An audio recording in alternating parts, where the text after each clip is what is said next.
नमस्कार मंडळी. निसर्ग अंगणापासून डोंगरापर्यंतच्या या मालिकेत तुमचं स्वागत आहे. या आधीच्या माझ्या वसंत आणि ग्रीष्म ऋतूच्या व्हिडिओला तुम्ही चांगला प्रतिसाद दिलात त्याबद्दल धन्यवाद. आजच्या या व्हिडिओतून आपण वर्षा ऋतूचा निसर्ग सोहळा पाहणार आहोत. कॅलेंडरनुसार जून ते सप्टेंबर महिन्यात येणारा हा ऋतू मराठी महिन्यांप्रमाणे आषाढ आणि श्रावण महिन्यात येतो. आपल्याकडे याला मोसमी पाऊस असंही म्हटलं जातं. ज्येष्ठाच्या अखेरीला आणि आषाढाच्या उंबरठ्यावर एखाद्या आतुर बालकाप्रमाणे माणसाचे डोळे आकाशाकडे लागलेले असतात. आता ग्रीष्म ऋतू संपत आलेला असतो. वळवाच्या 2-4 सरींनी ती ग्रीष्माची काहिली कमी होऊन पावसाची चाहूल लागायला सुरुवात झालेली असते. शरीराला सुखद जाणीव होऊ लागलेली असते. उन्हाने कोमेजलेली झाडं, करपलेली धरती आणि तहानलेले जीव पावसाच्या पहिल्या सरीची वाट पाहत असतात. पाहता पाहता या दिवसात आकाशात काळ्याभोर ढगांचं सैन्य जमू लागलेलं असतं. वाऱ्याला ओलाव्याचा स्पर्श येतो आणि पहिल्या सरी कोरड्या मातीवर बरसू लागताच मातीचा सुगंध आसमंतात दरवळून जातो. गावाबाहेरच्या माळरानावर या मृगाचे थेंब पडताच वर्षभर सुप्त असलेले हे मखमली जीव म्हणजेच मृगकिडे हलकेच मातीतून बाहेर पडतात आणि असं नाजूकपणे वावरताना दिसतात. त्यांना हातावर हळुवारपणे घेऊन लहानपणी अनेक जण त्यांच्याशी खेळलेलेही असतात. हा आषाढ महिना म्हणजे निसर्गाच्या नवजीवनाची सुरुवात. रानावनातून ओढे नाले जणू पैंजणाचा आवाज करत धावू लागतात.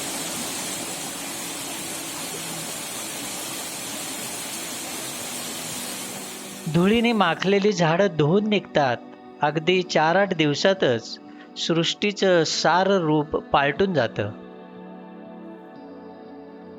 ग्रामीण भागात मृग नक्षत्र म्हणजे शेतीची सुरुवात. बळीराजा नांगर खांद्यावर घेऊन शिवारात उतरतो आणि पेरणीच्या कामाला लागतो.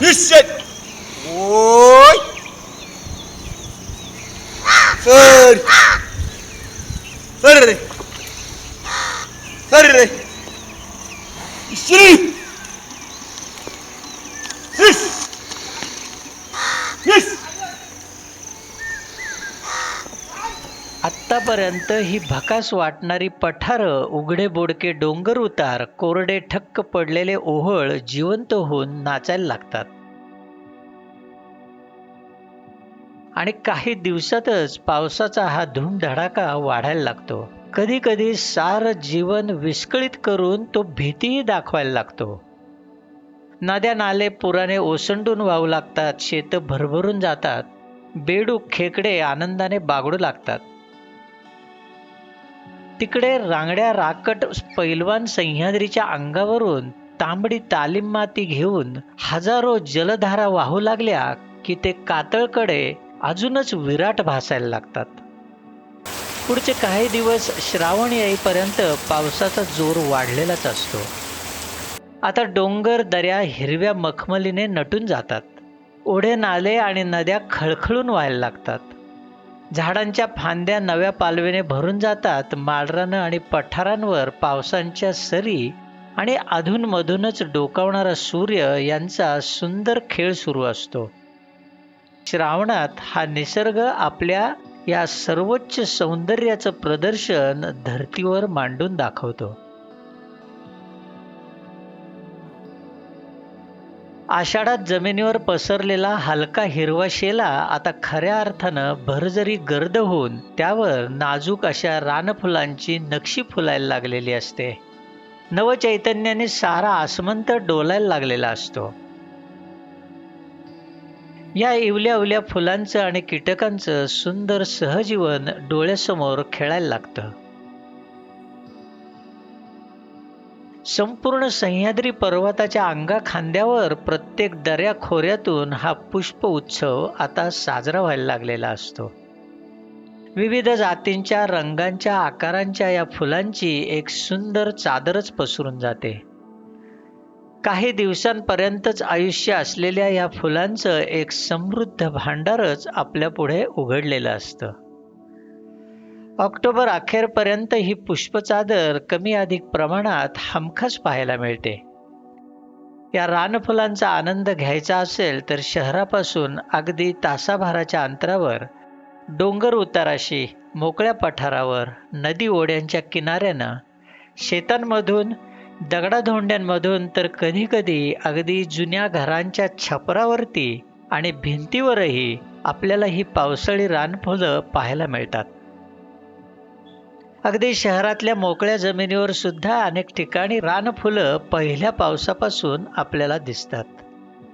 काही ठिकाणी घरांच्या छपरावर अनेक पावसाळी वनस्पतीही आढळतात.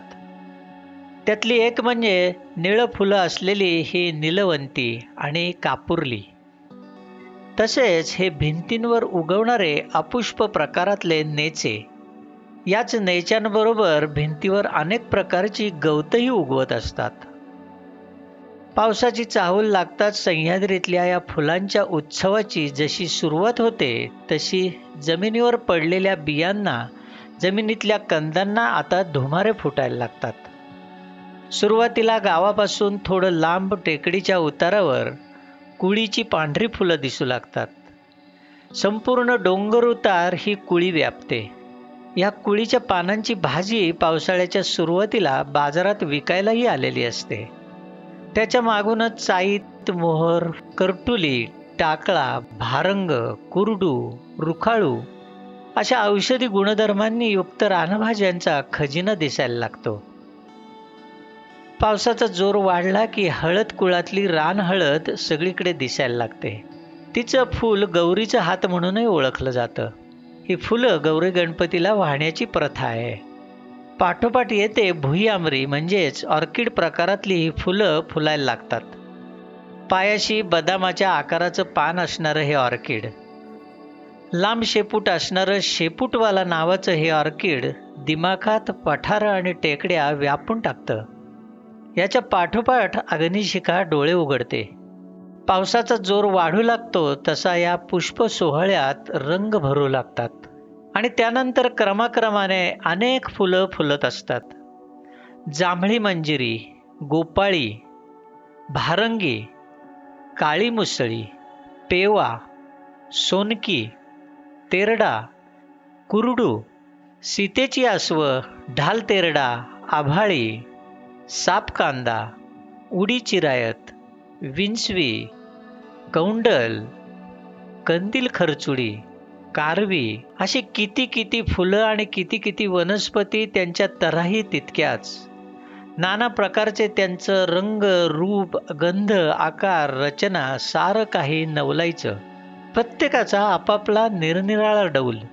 काही रात्री फुलतात तर काही दिवसा, काही सुवासिक तर काही वास नसलेली, तर काही औषधी गुणधर्म असलेली असतात.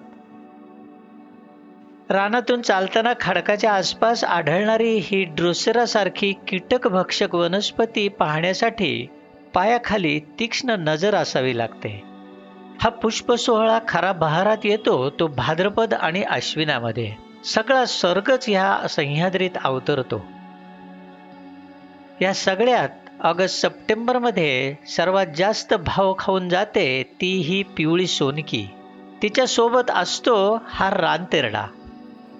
सरत्या पावसात रानफुलांच्या नृत्याचा परमोच्च आविष्कार म्हणजे इटुकल्या पिटुकल्या सोनकीच्या फुललेल्या पुष्पमळ्यांनी सह्याद्रीची झाकली गेलेली ही अशी पठारं.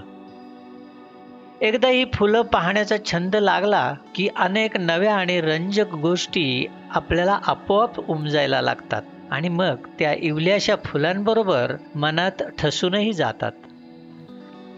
आपला सह्याद्री आणि पश्चिम घाट ही जगातील सर्वात जास्त जैवविविधता असणाऱ्या 8 जागांपैकी एक आहे. आडवाटांशी जवळीक करून दरवर्षी होणाऱ्या ह्या पुष्प सोहळ्याच्या हाकेला ओ देऊन बघा. ही इवली फुलं तुमचं आयुष्य समृद्ध करून टाकतील. आता भाद्रपदाला सुरुवात झाली की वर्षा ऋतू हे पुष्प उत्सवाचं प्रदर्शन आवर्त घ्यायला लागलेला असतो. आता त्या उत्सवाच्या समाप्तीची तयारी व्हायला लागलेली असते. बदल हा सृष्टीचा शाश्वत नियम आहे.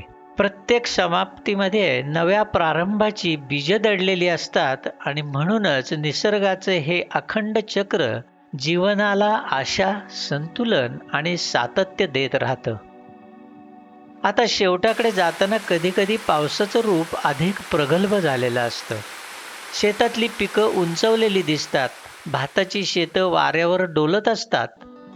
आकाशात ढगांचं प्रमाण कमी अधिक होत राहतं, पण धरतीवर सर्वत्र समृद्धीची चाहूल लागलेली असते. हिरवळ आता स्थिरावलेली असते आणि निसर्गात एक परिपूर्णता जाणवायला लागलेली असते. याच ऋतूत नारळी पौर्णिमा, रक्षाबंधन, हरतालिका, गणेश चतुर्थी यासारखे महत्त्वाचे सण उत्साहात भर घालून जातात. अशा या वर्षा ऋतूची वाट शेतकरी आतुरतेने पाहतो. तोच पाऊस कधी कधी त्याच्या डोळ्यात अश्रू बनून उतरतो. त्याच्या अतिरेकाने हिरवीगार पिकं क्षणात तो कधी पाण्याखाली घालवतो, तर येतो येतो असं सांगत कधी कधी तो निघून जातो आणि शेतकऱ्याच्या डोळ्यातलंही पाणी घेऊन जातो. अशा या पावसाच्या थेंबात जीवनही असतं आणि विनाशही. अश्विनाच्या सुरुवातीला या पावसाचा निरोप घेण्याची वेळ येते. सरी विरळ होतात, आकाश पुन्हा निळाईने खुलू लागतं. ढगांच्या गर्दीतून शुभ्र सूर्यप्रकाश झिरपायला लागतो. शेतातील पिकं दाण्यांनी भरू लागतात. पावसाने धुवून काढलेली धरती आता पीक पाण्याने समृद्ध झालेली असते. वातावरणात प्रसन्न शांतता असते. पावसाच्या आठवणी मागे ठेवून निसर्ग शरदाच्या स्वागतासाठी सज्ज होत असतो. आषाढातल्या पहिल्या सरीपासून ते अश्विनातील निरोपापर्यंतचा हा वर्षा ऋतू म्हणजे निसर्गाचं रूप क्षणोक्षणी बदलत राहत असतो. आता निसर्गाचं आणि जीवनाचं एक चक्र पूर्ण होऊन पुन्हा पुढच्या तयारीला सुरुवात व्हायला लागलेली असते. हाच तो निसर्ग अंगणापासून डोंगरापर्यंतचा. धन्यवाद.